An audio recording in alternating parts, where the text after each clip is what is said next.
Kurt, let's talk about the saving and spending habits of 30-year-olds. Seems to me they're spending too much and they're saving too little, and the foundation of these problems, if you will, is the expensive housing market. Yeah, well, I think part is with their salary. Pretty much from what I've seen, very few 30-year-olds have any kind of cash flow budget. They just spend what's in their paycheck and wait for the next one to come in.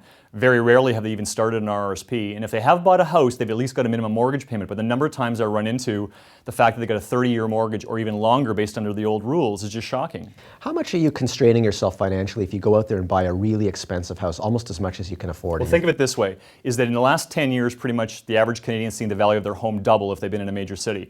Salaries haven't doubled.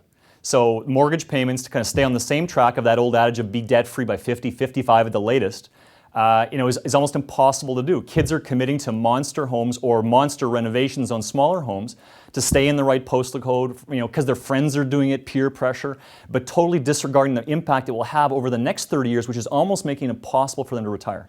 What do you advise someone who comes to you as an advisor and says, I want to buy a house and it's going to cost me a ton of money and I probably won't have a lot of money to save? Now, they'll tell you, I'm afraid if I don't get into the housing market now, I'll never be able to afford a house. What do you say to them? Well, it starts with goals. What are you trying to achieve? It's not your only goal. Do you want to retire someday? You're going to have a family maybe, or you want to put your kids through post-secondary education?